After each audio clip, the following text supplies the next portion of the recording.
Bill Veeck is one name that most baseball followers are familiar with. But wait, this name did not just become popular because of some shiny home runs or epic strikeouts. Instead, it was because of his crazy boardroom decisions and promotional antics that people were forced to know the man behind this name. After all, who wouldn't know the man that brought in a little person to step up to the plate? Now, if you think that's bizarre, then get ready for more shocking revelations, because Veeck's wild ride in baseball had more twists and turns than a roller coaster. Sure, Eddie Gaedel's blink-and-miss Major League cameo is the stuff of legends, but it's merely a tip of the iceberg when talking about Veeck's unconventional and innovative promotion style. In fact, the man himself once admitted that he does not break the rules, but merely test their elasticity. Now, here's the kicker. Veeck never had a Scrooge McDuck-sized fortune to buy his teams. He was often the financial underdog, whether it was at the Cleveland Indians, the St. Louis Browns, or the Chicago White Sox. But then, his genius always shone brightest in financial wizardry. Boy, was he the ultimate game changer. This man was an absolute maverick, not just on the field, but in the boardroom too. Plus, his wild run in MLB was so exceptional that he got a Hall of Fame induction for it. So, at this point, you just have to ask, who really was Bill Veeck? What's this legend's unique story? How did he manage to pull off these stunts? How did he even come up with the unconventional decisions in the first place?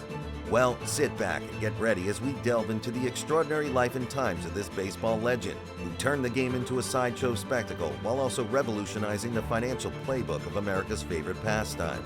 It's one hell of a story you don't want to miss. For starters, you should know that Veeck has always been associated with baseball, even as a young boy growing up in the charming suburb of Hinsdale.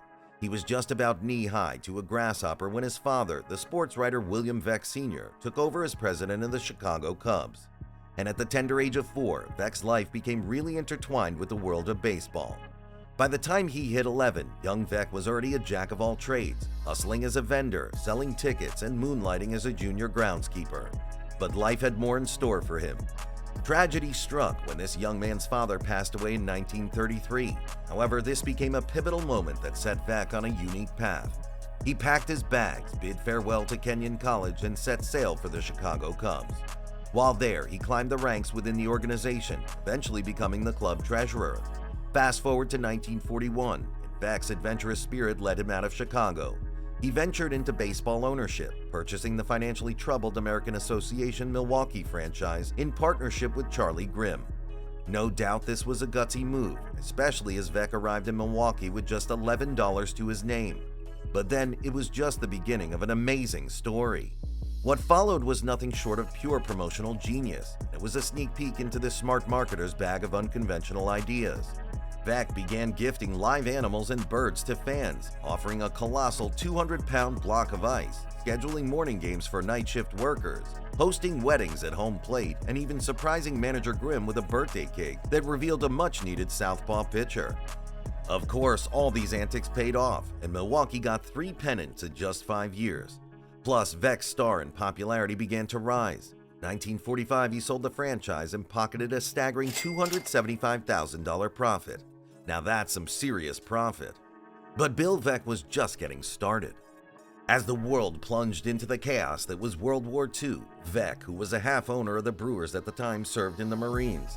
Sadly, he had a tragic accident that cost him his right foot during this period, and despite enduring an astonishing 36 operations over the years, he eventually lost his leg as well. However, Veeck has always had a daring plan that could change the course of baseball history, even before donning the Marine uniform. So he fell back to that plan. In 1942, he secured backing to purchase the Philadelphia Phillies, and it was his plan to build a revolutionary team stocked with Black League stars.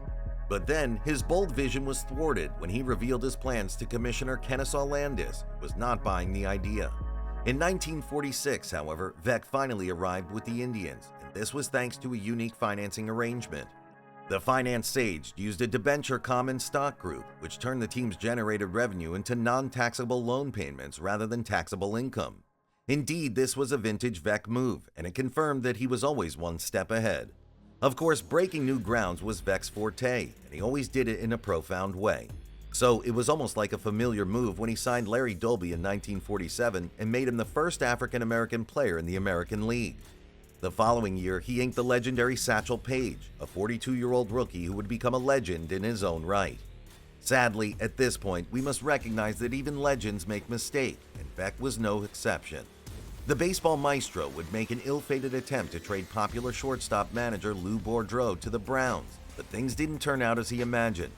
Plus, this event threatened to unravel the goodwill he had carefully built over the years.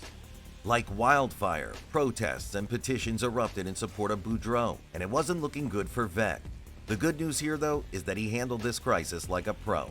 The ever-agile manager embarked on a pub crawl through Cleveland, admitting his error and personally announcing that the deal was off. Luckily, the story took a triumphant turn in 1948 when Boudreau led the Indians to their first pennant and World Series victory since 1920. Indeed, this was a crowning achievement that vindicated Veeck's unconventional methods and solidified his place in baseball lore. He was definitely a legend in the making. If you're familiar with his story, you'd agree that Bill Veeck's time in Cleveland was a carnival of captivating stunts that left fans both bewildered and delighted.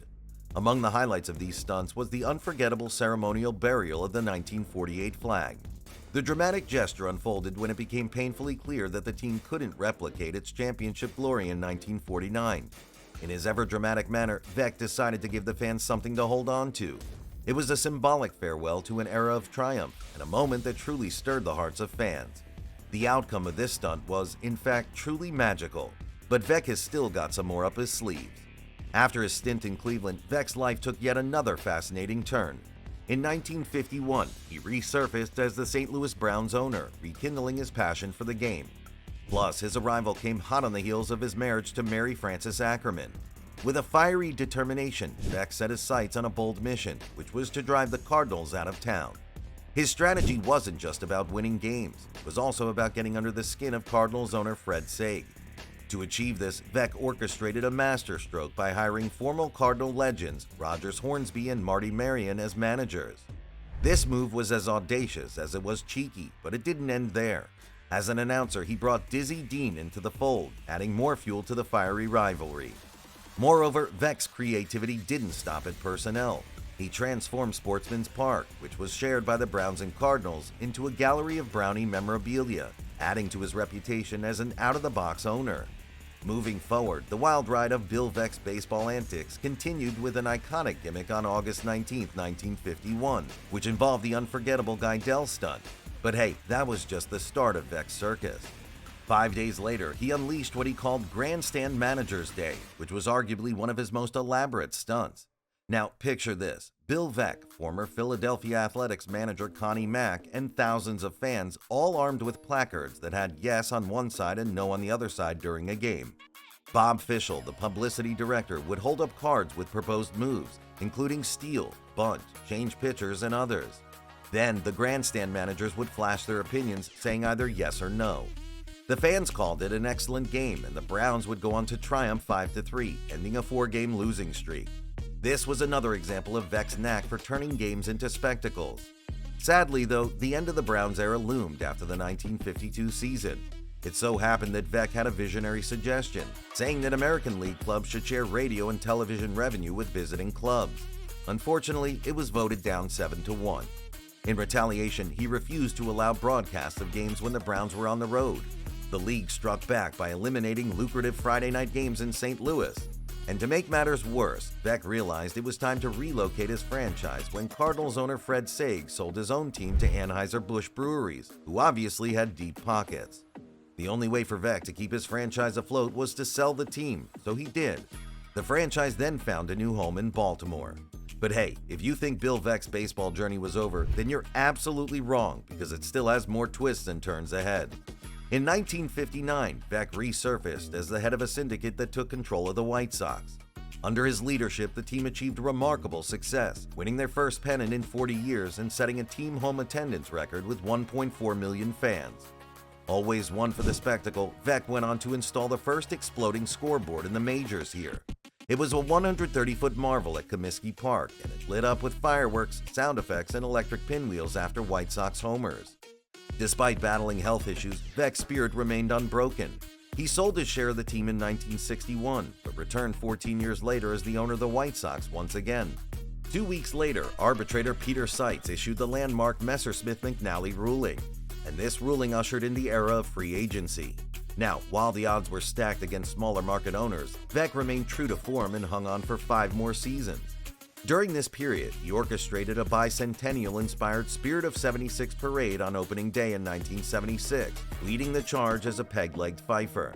But it wasn't just about the pageantry. Veeck's rent-a-player scheme, where he acquired stars in their option years, also helped the White Sox win 90 games and secure a third-place finish in 1977. This was thanks to the lead sluggers Richie Zisk and Oscar Gamble. It obviously was another masterstroke.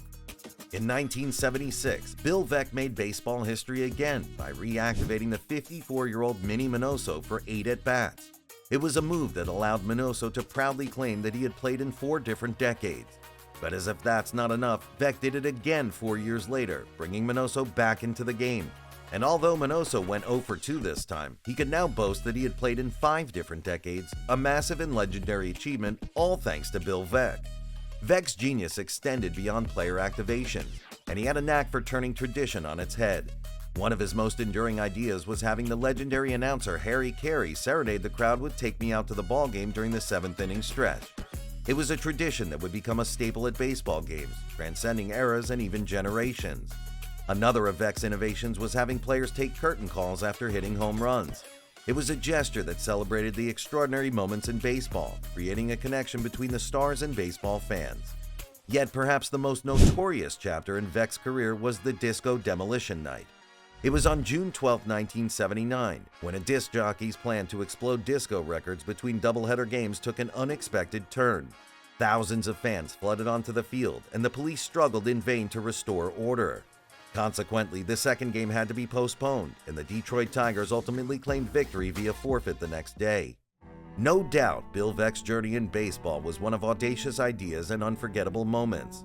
However, in January 1981, he decided to part ways with the White Sox, finally letting go of the team he had passionately owned. In his later years, he could often be found sitting in the Wrigley Field bleachers, basking in the sunshine, the baseball, and the ivy on the outfield walls, which he was rumored to have planted himself. Veeck's remarkable baseball career ended on January 2, 1986, when he passed away at the age of 72 after battling cancer. However, his contributions to the sport were so profound that he was honored with an induction into the Hall of Fame 5 years later. It was truly a wild ride, but it was all worth it at the end.